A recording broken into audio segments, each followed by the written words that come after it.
नमस्कार दोस्तों, आज का ये वीडियो बहुत ही इंपॉर्टेंट और जरूरी होने वाला है आप सभी के लिए। आज के इस वीडियो के अंदर हम बात करेंगे कैश की लेन देन को लेकर क्या नई लिमिट जारी करी गई है ताकि आपको कोई भी नोटिस ना आए, चाहे इनकम टैक्स हो, आरबीआई हो, जीएसटी हो या फिर ईडी से। तो दोस्तों, कैश को लेकर क्या लिमिट यहां पर इनकम टैक्स के अंदर दी गई है जिसके तहत आपको सावधानी रखनी है। इस लिमिट से ज्यादा अगर आप ट्रांजैक्शन करेंगे तो आपको यहां पर नोटिस आ सकती है या आपके जो खर्चे हैं वो डिसअलाउ हो सकते हैं। आइए एक एक करके क्या लिमिट यहां पर दी गई है सबसे पहले उसके बारे में बात करते हैं। सबसे पहले हमारी लिमिट है वो है cash receipt limit. Cash receipt limit मतलब कैश किसी से आपको यहां पर नहीं लेना है, रिसीव्ड नहीं करना है। सेक्शन 269 एसटी बात करता है कैश रिसिप्ट के बारे में। तो कितनी लिमिट यहां पर दी गई है, तो यहां पर आपको जो है रिसीव किसी से नहीं करना है। 2 लाख रुपए या उससे ज्यादा इन कैश में एक समय में एक व्यक्ति से आपको यहां पर 2 लाख रुपए या उससे ज्यादा कैश रिसीव नहीं करना है। आप कितना रिसीव कर सकते हैं? 1,99,999 इतना पैसा आप कैश में रिसीव कर सकते हैं।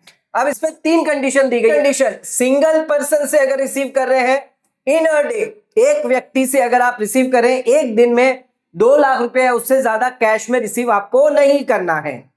सिंगल ट्रांजैक्शन की बात करें, मान लीजिए आपका एक बिल है जिसकी वैल्यू जो है वो है आपकी 2.5 लाख रुपए, लेकिन वो एक दिन में सेकेंड डे में 50-50 हजार करके आप रिसीव कर रहे हैं कैश में। तीसरे दिन भी आपने 50,000 रिसीव किया, कैश में कर रहे हैं।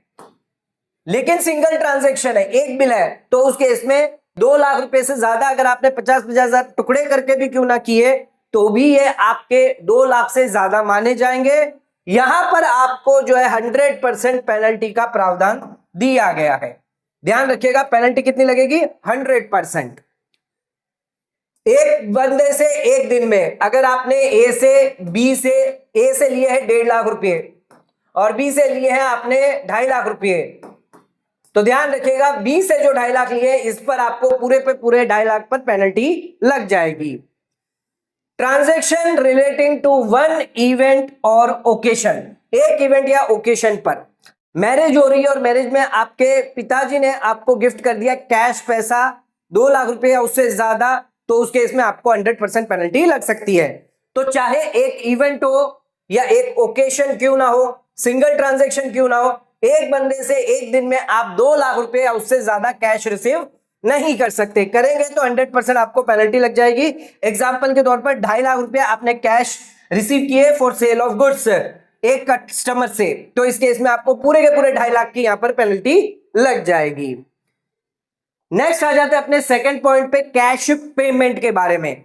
कैश रिसीव के बारे में तो हमने सुन लिया, अब बात करते हैं कैश पेमेंट को लेकर 40A3 के अंदर दी गई है लिमिट। कैश पेमेंट आप किसी को 10,000 रुपए से ज्यादा एक दिन में एक व्यक्ति को नहीं कर सकते। 10,000 रुपए से ज्यादा कैश पैसा किसी को आप नहीं दे सकते। अगर आप ट्रांसपोर्टर के बिजनेस में है तो उसके इसमें 35,000 की लिमिट है। अगर आपने कैश में 10,000 से ज्यादा या फिर 35,000 से ज्यादा पैसा दिया है तो इस केस में आपका जो एक्सपेंस है वो डिसअलाउ कर दिया जाएगा। अगर आपका बिजनेस है तो ये बिजनेस एक्सपेंस के तहत यहां पर आपका डिसअलाउ कर दिया जाएगा। लेकिन इसमें कुछ एक्सेप्शन है, जैसे अगर आप गवर्नमेंट को कर रहे हैं, रूरल एरिया को कर रहे हैं, विदाउट बैंकिंग जहां पर होती है तो वहां पर जो है वो अलाउ किया जाता है। लेकिन अगर आप बिजनेस नेचर में है, बिजनेस में है और 35,000 या 10,000 रुपए से ज्यादा, ट्रांसपोर्टर के केस में 35,000, बाकी सभी केस के अंदर कैश पेमेंट यहां पर 10,000 दिया है। एक व्यक्ति को एक दिन में अगर आप कैश पेमेंट करेंगे 10,000 से ज्यादा, आपको बिजनेस का अलाउ नहीं किया जाएगा। कैश डोनेशन की बात करते हैं, आप कैश में डोनेशन भी नहीं दे सकते एटीजी के तहत। कितना डोनेशन? यहां पर सिर्फ 2,000 रुपए तक ही आप कैश में दे सकते हैं, ये ध्यान रखिएगा। अगर आपको एटीजी का डिडक्शन चाहिए तो सिर्फ 2,000 रुपए ही आप कैश में दे सकते हैं। बाकी का आप ऑनलाइन से मोड से आपको डोनेशन देना है, चाहे यूपीआई हो गया, क्रेडिट कार्ड हो गया, डेबिट कार्ड हो गया, नेट बैंकिंग हो गई, एनईएफटी हो गया, आरटीजीएस हो गया, आपको यहां पर कैश में 2000 रुपए से ज्यादा जो है वो नहीं देना है। अगर 2000 से ज्यादा देंगे तो उस केस में एटीजी का जो डिडक्शन है, जो आपको 100% या फिर कुछ केस के अंदर 50% अलाउ होता है, वो अलाउ नहीं किया जाएगा। तो डोनेशन भी आप कैश में 2000 रुपए से ज्यादा नहीं दे सकते। अगला आ जाते हैं कैश सैलरी। आप जो सैलरी बांटते हैं अपने एम्प्लॉय को, वो भी यहाँ पे ध्यान रखिएगा, salary paid in cash above 10,000 पर पर्सन पर मंथ। एक व्यक्ति को एक महीने में 10,000 रुपए से ज्यादा अगर आपने सैलरी कैश में दी है तो ये आपका डिसअलाउ कर दिया जाएगा, डिडक्शन आपको नहीं मिलेगा। मान लीजिए राम है, श्याम है, ये दो आपके एम्प्लॉय हैं। राम को आपने अप्रैल महीने में 5,000 रुपए कैश में दिए थे और बाकी 50,000 रुपया जो सैलरी थी वो ऑनलाइन मोड से दिए थी। लेकिन शाम को आपने 25,000 रुपये कैश दे दिए और बाकी का जो 25,000 है वो ऑनलाइन से दिया है, तो यहां पर 25,000 नहीं चलेगा। ये आपको जो है 10,000 रुपये तक आप कैश में दे सकते हो, बाकी का जो पैसा है 40,000 रुपया वो आपको ऑनलाइन मोड से देना होगा। तो कैश सैलरी पेमेंट भी आप यहां पर कैश में 10,000 रुपये से ज्यादा किसी भी व्यक्ति को एक महीने में आप नहीं दे सकते। नेक्स्ट आ जाते हैं अपने फिफ्थ पॉइंट पे, कैश लोन या डिपॉजिट जो है वो आप नहीं कर सकते, ना लोन ले सकते हैं ना रिपेमेंट कर सकते हैं। अगर आप लोन जो है वो एक्सेप्ट करते हैं तो उस केस में ध्यान रखिएगा 20,000 रुपया या उससे ज्यादा कैश में नहीं होना चाहिए। यानी 20,000 रुपया उससे ज्यादा कोई भी लोन, डिपॉजिट या कोई भी एडवांस आपको नहीं लेना है। और इसी के साथ ना ही आपको रिपे करना है 20,000 रुपया या उससे ज्यादा कैश में, चाहे वो हाउसिंग लोन क्यों ना हो, डिपॉजिट क्यों ना हो या फिर कोई भी एडवांसेस। तो ना ही आपको 20,000 रुपए से ज्यादा कैश में लेना है एज ए लोन, ना ही आपको रिपेमेंट करते वक्त, जैसे हाउसिंग लोन लिया है बैंक को अगर आप रिपे कर रहे हो तो कैश में आपको 20,000 रुपए से ज्यादा नहीं करना। अगर आप करेंगे तो उस केस में 100% की पेनल्टी आप पर लगाई जाएगी। तो ध्यान रखिएगा, अगर आप किसी से लोन भी ले रहे हैं तो कैश में आप नहीं ले सकते, ना ही लोन रिपे कर सकते हैं कैश में। नेक्स्ट आ जाते बात करते हैं एग्रीकल्चर प्रोड्यूस। अगर आप कैश पेमेंट करते हैं एग्रीकल्चर प्रोड्यूस के लिए लेबर को या फिर स्मॉल रूरल ट्रेडर को, तो उस केस में एग्जम्पशन है रूल 6 डीडी के तहत। यहां पर आप 10,000 से ज्यादा का कैश पेमेंट कर सकते हैं, कोई दिक्कत नहीं है, कोई लिमिट नहीं है। नेक्स्ट आ जाता है cash purchase of immovable property. तो इमूवेबल प्रॉपर्टी का ध्यान रखिएगा, जो कंसिडरेशन है यानी सेल कंसिडरेशन जो आप रिसीव कर रहे हैं 2 लाख रुपया या उससे ज्यादा, कैश में आपको रिसीव नहीं करना। अगर आप करेंगे तो आपको यहां पर जो है 269 एसटी की पेनल्टी लग जाएगी, 100% आपको पेनल्टी लग जाएगी। अगर आपने प्रॉपर्टी की जो पैसा है, जो कंसिडरेशन है, अगर वो रिसीव किया है 2 लाख रुपए या उससे ज्यादा, आपको कितना कैश में रिसीव करना है? 1,99,999 आप कर सकते हैं। मान लीजिए आपने कोई फ्लैट बेचा है, हाउस बेचा है, तो इस केस में आप कैश में कितना ले सकते हैं? 1,99,999। बाकी का आपको ऑनलाइन मोड से लेना है।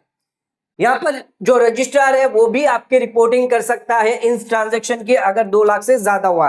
एक कोर्ट का डिसीजन आया था रिसेंट जिसमें कहा गया था कि यहां पर जो रजिस्ट्रार है उन्हें भी यहां पर लायबिलिटी है। अगर कोई व्यक्ति रजिस्टर करने आता है और 2 लाख रुपए से ज्यादा का कैश ट्रांजैक्शन है तो उसे इनकम टैक्स डिपार्टमेंट को रिपोर्ट करना यहां पर मैंडेटरी होता है। नेक्स्ट आ जाते हैं, अब बात करते हैं कैश डिपॉजिट मॉनिटरिंग। तो इनकम टैक्स डिपार्टमेंट जो है आपके कैश, अगर सेविंग अकाउंट में कैश डिपॉजिट होता है तो इसको मॉनिटर करता है, जिसके लिए जो बैंक है उनको इंस्ट्रक्शन दिए गए हैं कि अगर कोई भी व्यक्ति सेविंग अकाउंट के अंदर 10 लाख रुपए या उससे ज्यादा कैश डिपॉजिट करता है तो बैंक जो है हर साल उसे रिपोर्ट करेगी इनकम टैक्स को। इसी के साथ अगर कोई व्यक्ति कैश डिपॉजिट 50,000 से ज्यादा करता है और वो यहां पर पैन नहीं देता है तो इसकी भी यहां पर रिपोर्टिंग की जाएगी। तो ध्यान रखिएगा, बैंकों को साफ साफ यहां पर हिदायत दी गई है कि अगर कोई व्यक्ति पूरे साल में सेविंग अकाउंट में 10 लाख रुपए से ज्यादा जमा कर रहा है या पैन कार्ड बिना 50,000 से ज्यादा जमा कर रहा है तो इसकी रिपोर्टिंग आपको हमें देनी होगी। तो यहां पर आपको सेविंग अकाउंट में 10 लाख से ज्यादा जमा नहीं करना है। नेक्स्ट आ जाते हैं cash payment for fix asset. अगर आप कोई फिक्स असेट परचेस करते हैं, या आपने एयर कंडीशनर परचेज कर लिया, प्लांट एंड मशीनरी परचेज कर ली, या आपने कोई फर्नीचर परचेज किया है, कैपिटल एक्सपेंडिचर किया है, तो ध्यान रखिएगा अगर आप कोई भी फिक्स असेट बाय करते हैं, लाइक मशीनरी बाय किया है, तो कैश में आपको कितना देना है? 10,000 रुपए से ज्यादा आपको कैश में नहीं देना है। अगर यहां पर आप कैश 10,000 से ज्यादा देंगे तो उस केस में वो आपकी एक्चुअल कॉस्ट में इंक्लूड नहीं होगा, ना ही आपको कोई डेप्रिसिएशन इस पर दिया जाएगा अगर आपने यहां पर 10,000 से ज्यादा कैश का पेमेंट किया है। तो ध्यान रखिएगा आप बैंक या डिजिटल मोड से कर सकते हैं। अगर आपने मशीनरी परचेज की है, मान लीजिए 50,000 की, 15,000 रुपया आपने कैश में दिया था, बाकी का जो 35,000 रुपया वो आपने चेक से दिया, तो सिर्फ 35,000 रुपया जो ही वही एलिजिबल होगा डेप्रिसिएशन के लिए। कैश यहां पर एलिजिबल नहीं होगा। अगर आपने 10,000 से ज्यादा का कैश में पेमेंट किया है तो अलाउ नहीं किया जाएगा। तो ध्यान रखिएगा फिक्स असेट भी है तो वो भी आपको 10,000 से ज्यादा कैश में नहीं परचेज करना है। नेक्स्ट आ जाते बात करते हैं पॉलिटिकल डोनेशन। अगर आप पॉलिटिकल डोनेशन देना चाहते हैं तो उस केस में कोई भी पॉलिटिकल पार्टी यहां पर रिसीव नहीं कर सकती कैश डोनेशन। जो पॉलिटिकल पार्टी है वो 2,000 रुपए से ज्यादा कैश डोनेशन रिसीव नहीं कर सकती। अगर वो ऐसा करेगी तो उस केस में जो एग्जम्पशन है वो उन्हें यहां पर नहीं मिलेगा। उन्हें चेक से, ड्राफ्ट से या फिर डिजिटल मोड से जो है वो पैसा रिसीव करना जरूरी है ताकि उनकी यहां पर ट्रांसपेरेंसी बनी रहे, पकड़ा जाए कि किसने डोनेशन किया है। तो ध्यान रखिएगा पॉलिटिकल डोनेशन, जो पॉलिटिकल पार्टी है वो भी यहां पर कैश में 2,000 रुपए से ज्यादा नहीं ले सकती किसी भी एक व्यक्ति से। अगर वो 2,000 से ज्यादा व्यक्ति दे रहा है तो इस केस में उस पॉलिटिकल पार्टी को एग्जम्पशन नहीं मिलेगा। साथ साथ में यहां पर जो है कैश डोनेशन वो अलाउ नहीं किया। पार्टी को आप डोनेशन देते हैं तो उस केस में आपको एक डिडक्शन मिलता है, तो कैश में अगर देंगे तो आपको बिल्कुल भी डिडक्शन अलाउ नहीं किया जाएगा। नेक्स्ट आ जाते हैं, बात करते हैं कैश कंट्रीब्यूशन बाय ट्रस्ट और एनजीओ। सेक्शन 80G 5D के तहत अगर कोई ट्रस्ट है, एनजीओ है जो रिसीव करती है donation, can not be accept, वो एक्सेप्ट नहीं कर सकती 2,000 रुपए या उससे ज्यादा कैश में।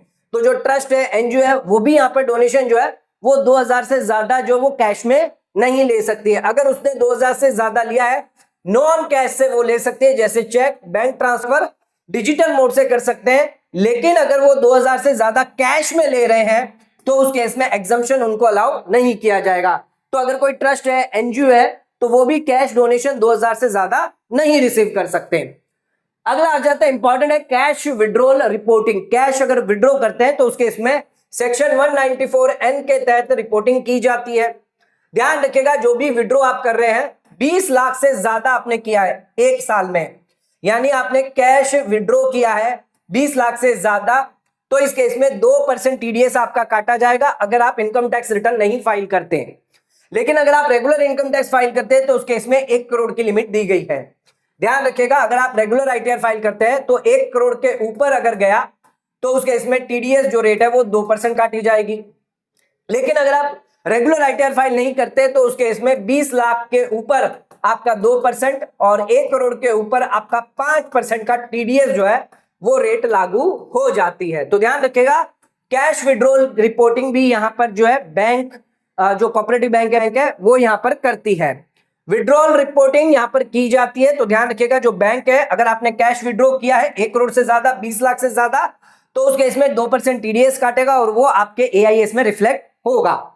तो बिग कैश विड्रॉल जो है जो अट्रैक्ट 2% टीडीएस होगा। ध्यान रखिएगा यहां पर रिपोर्टिंग भी आपकी हो सकती है अगर 20 लाख से ज्यादा है नॉन फाइलर्स के लिए, और जो रेगुलर फाइल करते हैं उन लोगों के लिए 1 करोड़ की लिमिट दी गई है। आ जाते हैं अपने अगले पॉइंट पे, अगर आप गोल्ड है, ज्वेलरी है, वो परचेज करना चाहते हैं तो कैश में आप नहीं कर सकते। ध्यान रखिएगा गोल्ड ज्वेलरी आप 2 लाख रुपए या उससे ज्यादा कैश में नहीं कर सकते। अगर आप ऐसा करने जाएंगे तो सामने वाला व्यक्ति अगर टैक्स ऑडिट में होगा तो उसे रिपोर्टिंग करनी होती है इनकम टैक्स डिपार्टमेंट को। आपको अपना पैन नंबर देना होता है। यहां पर ध्यान रखिएगा गवर्नमेंट को रिपोर्टिंग की जाती है एसएफटी में। तो जो व्यक्ति टैक्स ऑडिट के अंदर अप्लीकेबल है अंडर सेक्शन 44AA के AB के अंदर, तो इस केस में यहां पर उस व्यक्ति से आपने अगर गोल्ड ज्वेलरी ली है 2 लाख रुपए या उससे ज्यादा, तो आपको पैन नंबर देना मैंडेटरी होता है और वो व्यक्ति जो है वो आपकी रिपोर्टिंग कर देगा इनकम टैक्स डिपार्टमेंट को। आ जाते हैं अपने लास्ट पॉइंट पे, तो cash gift from relative. Relative से अगर आपने कैश रिसीव किया है तो क्या लिमिट दी गई है, ध्यान रखिएगा, कैश हो या प्रॉपर्टी हो, विदाउट कंसिडरेशन फ्री गिफ्ट अगर मिला है तो इस केस में इसे गिफ्ट माना जाएगा और सेक्शन 56(2)(10) के तहत यहां पर आपका टैक्सेबल होता है। ध्यान रखिएगा, कोई भी गिफ्ट 50,000 रुपए से ज्यादा आपको रिसीव हुई है, चाहे कैश में हुई है, काइंड में हुई है, नॉन रिलेटिव से हुई है, तो पूरा का पूरा एग्जेम्प्ट है। मान लीजिए 1 लाख रुपए आपके फ्रेंड ने आपको दिए, गिफ्ट दे दिया, तो पूरा का पूरा 1 लाख आपका टैक्सेबल होगा। लेकिन अगर स्पेसिफाइड रिलेटिव से, जैसे पेरेंट्स, स्पाउस, सिबलिंग, चिल्ड्रन से रिसीव हुआ है, तो ये पूरा का पूरा आपके लिए एग्जेम्प्ट होगा, यहां पर कोई लिमिट नहीं है। लेकिन कैश गिफ्ट अगर रिलेटिव से रिसीव हुई है तो उसके इसमें ध्यान रखिएगा 1,99,999 के ज्यादा आप नहीं ले सकते किसी भी एक व्यक्ति से एक दिन में। अगर आपने अपने मदर से 5 लाख रुपए ले लिए गिफ्ट में, भले ये एग्जेम्प्ट है, लेकिन यहां पर अगर कैश में रिसीव किए हैं तो यहां पर आपको 100% की पेनल्टी लग जाएगी। तो आपको कितना रिसीव करना है, 1,99,999, इतना ही पैसा आप कैश में रिसीव कर सकते हैं किसी भी व्यक्ति से, चाहे वो आपका रिलेटिव हो, नॉन रिलेटिव हो। और नॉन रिलेटिव का हमने बता दिया, नॉन रिलेटिव फ्रेंड्स है, 50,000 से ज्यादा हुआ तो पूरा का पूरा सभी को मिलाकर 50,000 से ज्यादा हो तो इनकम टैक्स के अंदर टैक्सेबल हो जाएगा, आपको स्लैब रेट के हिसाब से टैक्स देना पड़ेगा। और रिलेटिव के केस में बैंक ट्रांसफर से करते हैं, ऑनलाइन ट्रांजैक्शन से करते हैं, पूरा एग्जेम्प्ट। लेकिन कैश में अगर रिसीव कर रहे हैं तो एक व्यक्ति से 1,99,999 से ज्यादा नहीं लेना है। आप सोच रहे हैं कि 5 दिन में हम अपनी मदर से ये ले लूं 1,99,999, नहीं चलेगा, 2 लाख से ज्यादा हो जाएगा, सिंगल ट्रांजैक्शन माना जाएगा और उस केस में आपको 100% पेनल्टी लग जाएगी। तो दोस्तों ये कुछ ट्रांजैक्शन थे जो कैश को लेकर आपको ध्यान रखना है। इस लिमिट से ज्यादा आपको यहां पर इन ट्रांजैक्शन में डील नहीं करना है, अदरवाइज आपको जो डिडक्शन है वो नहीं मिलेगा, कुछ एक्सपेंस है वो आपको अलाउ नहीं किए जाएंगे, एग्जम्पशन अलाउ नहीं किया जाएगा और कई बार आपको नोटिस भी आ सकती है। तो इंपॉर्टेंट चीज है, इन कैश के बारे में आपको जानकारी होनी चाहिए। दोस्तों आज का वीडियो अगर आपको पसंद आया तो वीडियो को लाइक शेयर सब्सक्राइब करना ना भूलें, वीडियो को ज्यादा ज्यादा शेयर करें ताकि और लोगों तक इसकी नॉलेज पहुंच सके। आज का वीडियो समाप्त करते हैं, धन्यवाद।